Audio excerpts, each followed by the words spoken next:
Hey guys, Pyro here. Welcome back to another video. So to kick off 2021, I wanted to give you a quick list of 10 tips to help you out in Pokemon Go. I'm going to go through these as quick as possible. Hopefully it won't go too far past 5 minutes. So let's get things started. Number 10, when you want to change your buddy, be sure to go to your profile screen and tap on your buddy history button right here. That way you can make sure that you're picking a buddy that you've already interacted or raised friendship level with.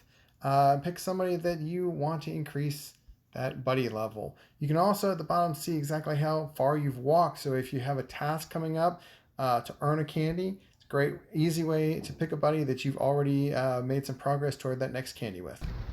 Number 9, always use the fast catch method for catching Pokemon. Not only will it save you a ton of time, but if you have an errant throw or your throw is batted away, if you're quick enough, you can actually recall your ball by tapping on the ball tray.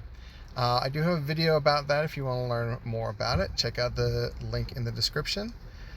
And also, if you have any kind of quest that you have like a catch 20 Pokemon or you're working on your level 40 and above task, you'll know immediately if you were successful or not. You don't have to tap on the Pokemon to see if you caught it with the quick catch method. Number 8, if you're grinding for XP, the most efficient use of your lucky eggs is going to be in conjunction with your friendship bonuses. Now it does take 30 days to hit Ultra Friends and 90 days to hit best friend. So there are definitely other better ways to earn more XP per day. But with Lucky Egg specifically, there's no better way than to stack a couple best friends or even a couple ultra friends together to get your bonuses all on a Lucky Egg. I mean, 5 best friends is 1,000,000 XP. 5 ultra friends is 500,000. So even one best friend on an egg is 200,000 XP. You need to do 5 tier 5 raids to get that same amount of XP, and you can't do typically 5 raids in 30 minutes. So definitely the best thing, save your lucky eggs for when you hit those ultra and best friend bonuses. If you have time, you open those gifts, then you still have time to do a raid or mass evolves or just catch whatever you can. Tip number 7. Once you hit level 40, in order to level up, you'll have to do some additional tasks like your research tasks. And these are kind of hidden. You may actually see the notifications start popping up and not know where to find them. To find them, you just go to your profile screen, tap on the little binocular icon, and there are your requirements for levels 41 to 50. Number 6, Team Rocket battles should remember your previous battle teams. So if you click on a Team Rocket balloon or a Pokestop with a grunt, and after you click through their messages, if you get, if you get recommended battle party, it's not remembering your previous party. All you need to do is exit, run away, tap on that balloon again, and your previous battle party should show up, and there we go. I've got my water and ground types ready to go.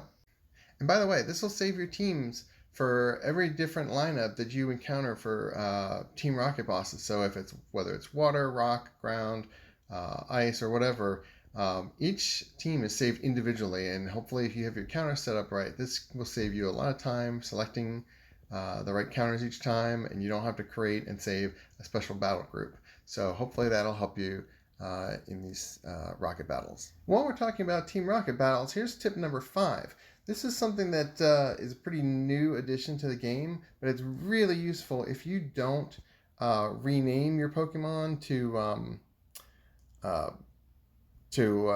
have the movesets in the name. You can now, when you're selecting a battle party, you can tap and hold, and it will show you what moves are on your Pokemon. So, I rename mine with symbols, but if you don't, this is really useful to see and pick out the Pokemon that you want to use for a particular battle against Team Rocket, Raid Boss, Gyms, or whatever. Number 4, when you earn a Team Rocket radar, it's automatically enabled, but you can actually disable your Rocket radars. So why would you want to disable a Rocket radar? Well, right now, I have a research task to defeat 3 Team Go Rocket grunts. And if I have the rocket radar enabled, the next balloon that shows up, the next black balloon, will be a Team Rocket leader instead of a grunt. So to disable that, you actually have to go into your items and find that Team Rocket radar. It should be right there. And then you can unequip from here. So now if I unequip that, it's gone from my screen. The next regular balloon that I get will be a team leader. Now, rocket radars don't affect grunts at Pokestops. If you have it enabled, you can still find a grunt at Pokestops. And they also don't affect whether you get a Meowth balloon right now during the event or in a future event. You can still get Meowth balloons even if you have your rocket radar enabled. Rocket balloons always show up at 6 o'clock and 12 o'clock AM and PM, or the first time that you launch the game after that. And once they spawn, they stick around for 20 minutes. If you don't see a rocket balloon for some reason after you launch the game or right after 6 o'clock or 12 o'clock, just restart your game and they should show up. I've had this happen a couple times, gone on 4 or 5 minutes and a balloon hasn't shown up. Just restart your game and you shouldn't have any problem. Number 3, if you want to maximize your Stardust earnings, be sure to stack and save your research encounters for a special bonus Stardust day. Like we have Triple Stardust, Catch Stardust coming up for January's Community Day. So I save all my research encounters, but you want to at least save any evolved Pokemon or Pokemon that award bonus Stardust, like Delibird, for example, that we just had. That awards 500 Stardust per catch. So all you need to do, and I have a long video on this explaining explaining more about stacking your research encounters, but just claim a research encounter and then run away. It will stay up. Sorry for my thumb there.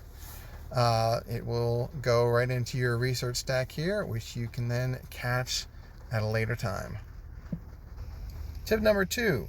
When working on friendship level or trying for lucky friends, remember that you can only increase your friendship level or trigger lucky friends with your first interaction any day. I did a long video on this explaining all the different interactions that count towards friendship levels or lucky friends, but just remember that you can only get that credit or trigger the lucky friends with your first interaction. And it's very easy to tell who you've interacted with on a day already.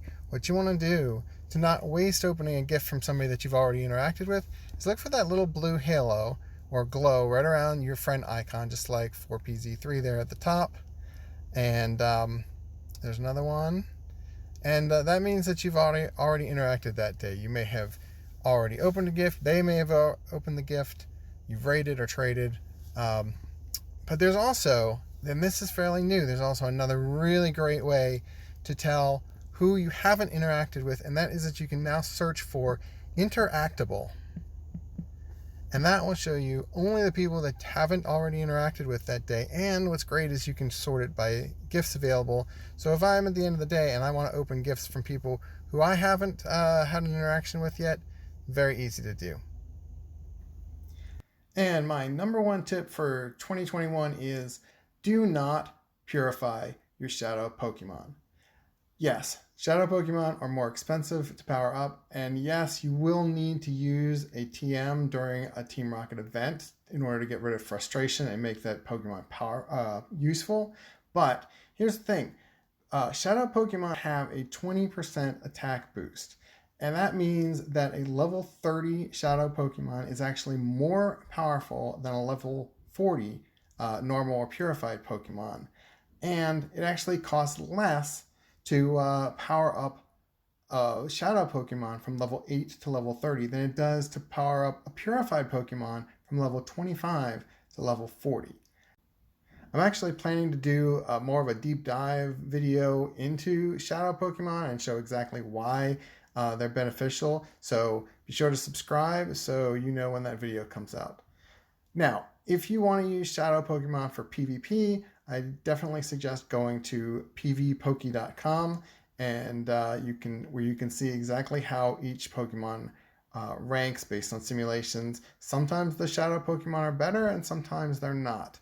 That's because along with that 20% attack boost, there is a 20% defense buff. But when it comes to battling in gyms or raids, you always want that attack boost because time is of the essence. It's better to have a very strong Pokemon, and it's a lot cheaper to, if you have the TMs, to put together an army of shadow Pokemon than it is to power up normal Pokemon to level 35 or 40. All right, guys, that is it for now. I hope you found something interesting in this video. Be sure to like and subscribe and all that jazz. And if there's anything that I mentioned here that you have questions on, be sure to leave a comment and I'll see if I can put together a more in-depth video sometime in the future. But for now, happy hunting, and I will see you in the next one.